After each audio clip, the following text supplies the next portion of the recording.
And joining us live from Washington, D.C.'s Professor Giorgio Cafiero. He's a professor at the Georgetown University and CEO of Gulf State Analytics. Professor Cafiero, good to see you and welcome to the broadcast. President Trump has not openly declared victory, but for the past 3 days he says he has won the Iran war but wants to secure the Strait of Hormuz. How feasible is that? And do you see the crisis at the Strait as being a catalyst to end this war? Yeah, thank you so much. I certainly appreciate the way your program framed this using the term goalless war. I certainly understand why many people see it that way. The Trump administration has really been all over the map, one contradictory statement after another, just extremely unprepared for this war, very naive about what it would mean to go to war with Iran. I think it has to be noted that as a consequence of the past several weeks of this U.S.-Israeli war on Iran, there's a lot more leverage that Tehran has right now, which brings us to your question about the Strait of Hormuz. There's really no denying that at this point, the Iranians are in control of who can go through the strait. Countries around the world that want to access the Strait of Hormuz are now having to really go to Iran and essentially work out an arrangement with them. That is real geopolitical and geoeconomic leverage that the Iranians have right now, and I don't think that that's going to go away anytime soon. I think this idea that the U.S. is going to be able to ensure free passage for U.S. vessels as an outcome of American force being intensified against the Iranians at the Strait is really unrealistic. The Iranians will be able to obstruct movement through the Strait very easily, and I just don't think that there's a military solution to that dilemma. Cafiero, do you think both America and Israel have an exit plan for the war? Well, that's a great question. I think it's important to acknowledge that the U.S. and Israel are not exactly on the same page. I don't think it should be too taboo or controversial to point that out now. I think the Trump administration is quite concerned about the stability of the global economy, very concerned about energy markets, concerned about the economic pain that is going to be felt in the United States as a consequence of this war.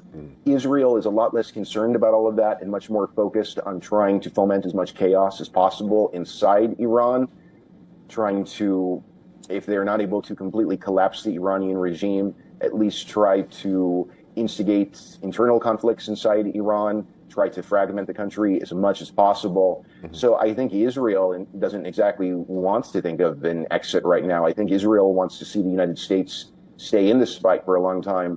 Trump, on the other hand, I think he is clearly, as we can tell from his social media posts of the past 2 or 3 days, he's signaling that he wants to wind this conflict down. I think probably what we can expect from Trump, it is obviously an unpredictable situation. No one knows exactly what's going to happen, but I think something we could expect is for Trump at some point soon to declare that the United States has achieved a victory. And objectively speaking, he could point to the massive amount of damage that the U.S. has inflicted on Iran's military and claim that as a consequence of this war, the Islamic Republic is less of a threat, and then try to present that as a victory and make headlines that way. But of course, that leaves many questions open about Iranian attacks on U.S. allies and partners in the region that could continue after the U.S. declares a victory. That sort of opens up a whole other discussion, though. Professor Cafiero, finally and very quickly, why are the U.S. and Israel finding it difficult to accomplish their objectives and even goals in this war? Have you traced some of their miscalculations, despite the narrative now shifting towards this war was a mistake? Well, I think that as a consequence of everything that happened in 2024, 2025, with the fall of the Syrian government, the severe blows that Hezbollah withstood during its 2023-2024 war with Israel, then also the Israeli-Iranian 12-day war of June 2025, and then the protests inside Iran that took place in December of last year and at the beginning of this year, there was an assessment in Washington and Tel Aviv that Iran was very weak and that the United States and Israel could just wage military operations against Iran for a few days. Then the regime would become very, very fragile, and the citizens of Iran would just sort of rise up and topple the Islamic Republic. That was a real miscalculation. Granted, Iran did become weaker because of those events and those developments I just mentioned, but the U.S. and Israel, I think, greatly overestimated the extent to which Iran had been weakened, underestimated the real strength that Tehran retained. And in light of the sustained attacks that Iran has been carrying out against Israel, the extent to which Iran has been able to continually foment all this chaos in the Gulf by firing missiles and drones at GCC states, the latest news concerning Diego Garcia, I think it's clear that the U.S. and Israel waged a war against an Iran that had much more military might than either the Americans or Israelis really appreciated.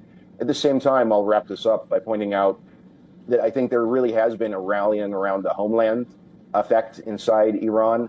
Not to necessarily say a rallying around the government effect, but a rallying around the homeland effect. And that has certainly strengthened Iran's resolve in this struggle. And then maybe one final point to throw in there. I think it was really naive for American and Israeli officials to think that the bombs would start dropping on Iran and then the protests would pick up speed, gain momentum.